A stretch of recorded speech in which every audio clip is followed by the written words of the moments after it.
Hey everyone, it's Happy Nirvana again. We're going with our travel tips from the American point of view for London. What to see in London, part 4. Now, this part's going to be a little bit shorter because I'm going to focus on a specific area. I did have 2 different areas, but I thought I'm just going to go with just one area. So we got Canary Wharf in Greenwich. Now, I think for the most part, when people think Canary Wharf, they probably think this whole thing, and the whole thing's actually the Isle of Dogs. Canary Wharf is the specific area up in here. We'll start with the Museum of London Docklands, which is just right above where it says Canary Wharf. It is an addition to the regular Museum of London.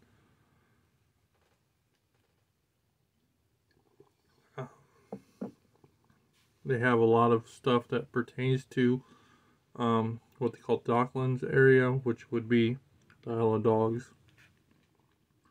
Canary Wharf itself, at one time there really wasn't anything there. It was just a shipping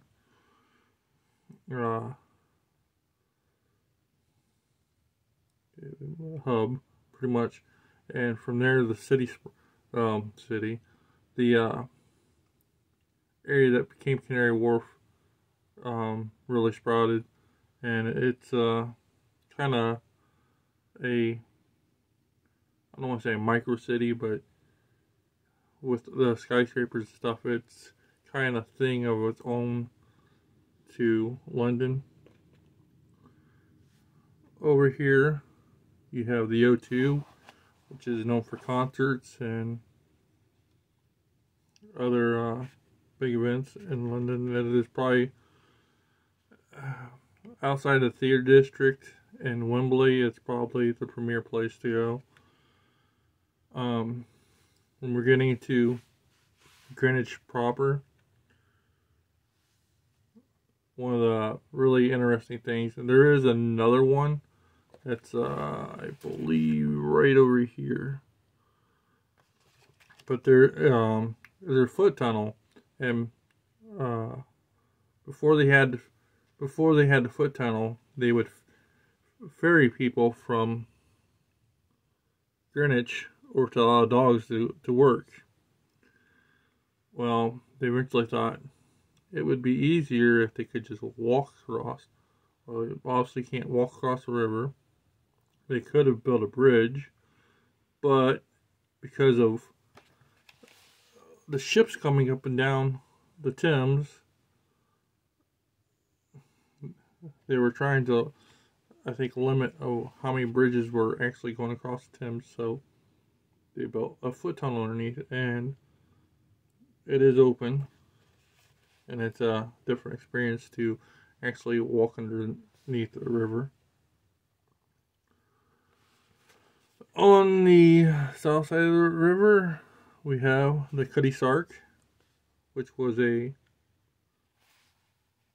obviously it was a ship, and also the namesake for the alcoholic beverage.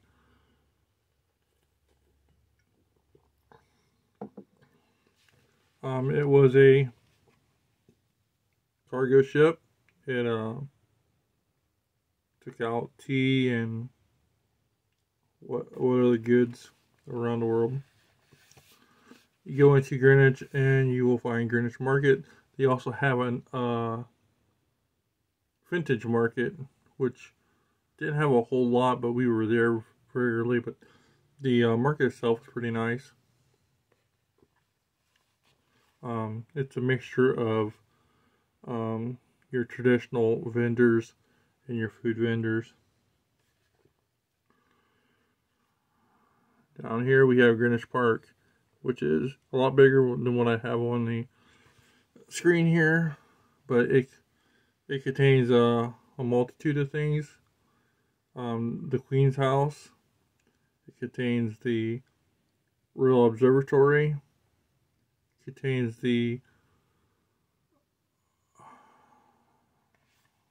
trying to think what it's called, planetarium,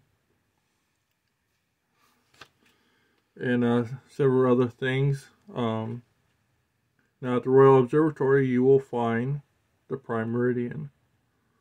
If that's something the meridians are what our longitude is based upon.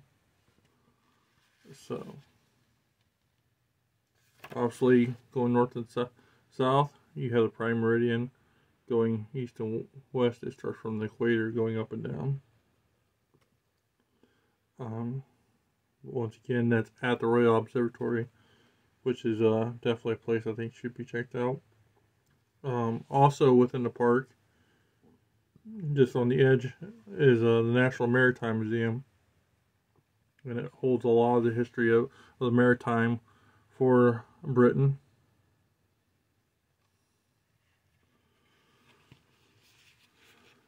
And then finally, now there used to be a a deer park there. They moved the deer to another park. Now I think they were talking about reintroducing another herd of deer to the park, but I'm not 100% sure. But unfortunately, by the time I got there, they had already moved the deer. Also within the park is the Queen Elizabeth I oak.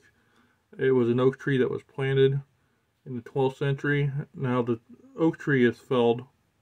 It died in the 19th century and didn't fall until the late 20th century.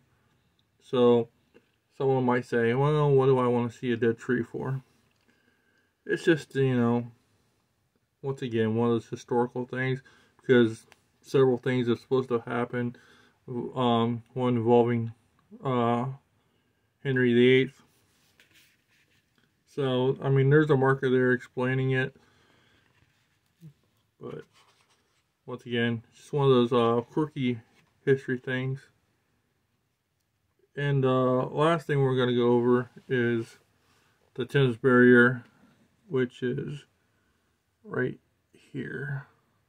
And the Thames Barrier, the reason why the Thames Barrier was installed was London was very prone to flooding.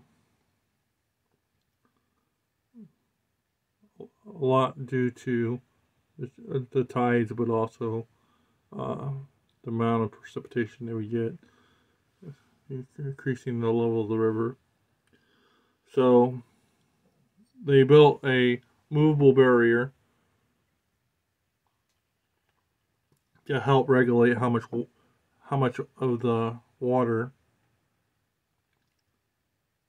comes into the proper city of London, especially if the river's high. Now, obviously, anything east of the river, if it gets closed, is going to have a higher chance of being flooded. But the point was to try to save the bigger portion of the city. I don't know why this thing's zooming in and out. So, like the last video, I'm going to share some pictures I took, and I'll give a short explanation of what you're looking at. So, right here, this is the O2. I'm sure there's some... I should have looked into it. I'm pretty sure I asked someone. I suppose some of it's just the way it was designed, but I'm sure there's some kind of purpose of why these spires are out. Now, I'm pretty sure you can climb up on top. They have that experience to do that. There's also a cable car that's down the way from here. I don't remember which company. It's like Nissan or no. It's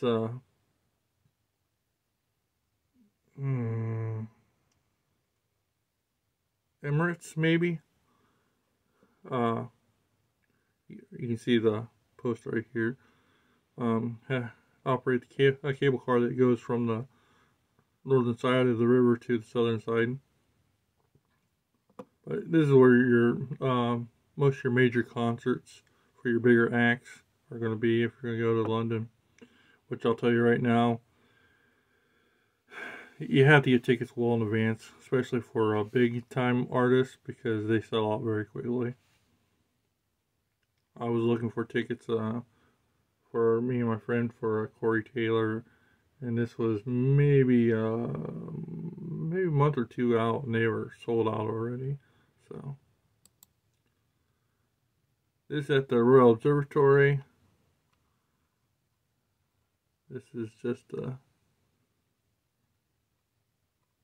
fun clock.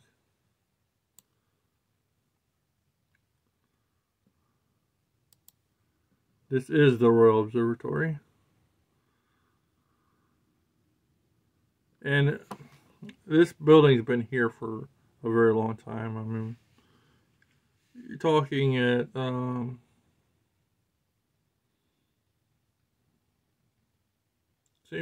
the same time I think they built St. Paul's, because I'm fairly certain Christopher Wren helped build it. This is an interesting thing. This is on one of the sides of the brick facades there. This is an actual tombstone. This is the original tombstone for the astronomer Halley, or Haley, who was the first person to recognize and record what is now known as Halley's Comet, or Halley's Comet, depending on where you're from or how you want to pronounce it. I'm pretty sure it's Halley, but growing up in the States, it was always pronounced Halley's. Right here, this is the prime meridian. So this is 0 longitude. This is, as I was talking about, Queen Elizabeth's oak. This is the oak. Like I said, there's not much there anymore.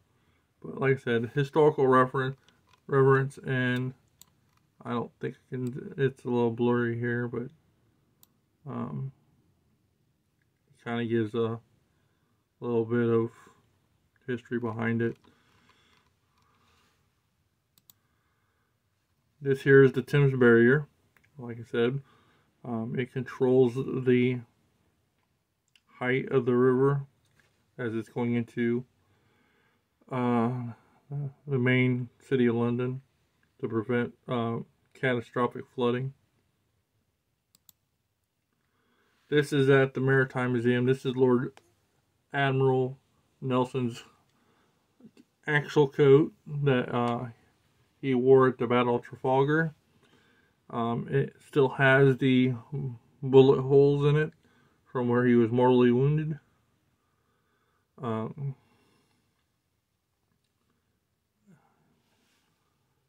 Once again, historical provenance. If you're really into history stuff, it's really neat place to go to. I believe it's 3 floors, and I wish I would have put the picture on here. Now I'm thinking about it. They have a flag. This flag was captured off a French ship, I believe. If I remember what the guy said. This flag is absolutely huge, and in order to get a full idea of the size of the flag, you have to view it from the 2nd or 3rd floor. Now this is aboard this Cutty Sark. You're looking at this little dome here. This little dome is the entrance to the foot tunnels that will take you across the river, or I should say under the river. And this is the steering mechanism for the Cutty Sark. Now, I could have just put the picture of the ship up there, but what fun is that? And you can say, I've seen the ship, I don't need to go on there. Now, the tour will take you not only aboard the ship, but it will take you underneath the ship, which is pretty neat. And that concludes our tour.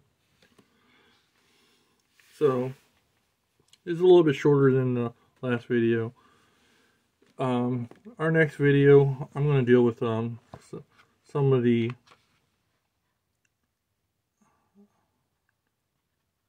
it's not going to be completely on this subject, but the quirkier, what I call quirky London, which are things that maybe your normal person wouldn't. Your normal person, your normal traveler who's going to London may not think, well, this is what I want to go to look at. Places like cemeteries and just kind of out of the way places. And I'll also talk a little bit about the blue plaques. Now, I probably could do a whole video on the blue plaques, and I'm depending on how time goes on the next video, because I want to shorten these videos a little bit. I might try to do that. But otherwise, it will be in the next video. So, thanks again for watching the video, and hopefully some of these tips will give you an idea of places to check out. I know I probably said this in other videos, but these aren't the end-all be-all places to go. There is lots and lots of places that I won't discuss in any of these videos to check out. I'm sure in my notes, if I look, that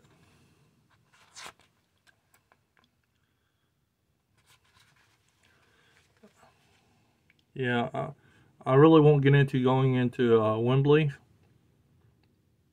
Wembley is like 13 miles out of the central London. Or Wimbledon. Or Windsor might be a separate video. And I could just do a separate video on just those three things. Windsor kind of would be a thing upon its own, because there is, though you're really only going to Windsor for one thing, and that's the castle, there is so much to entail and within that. So we're going to wrap this up. I appreciate you watching the video. If you have, hit a like, hit a subscribe, tell a friend. And until next time, Sappy Neurotic saying, bye.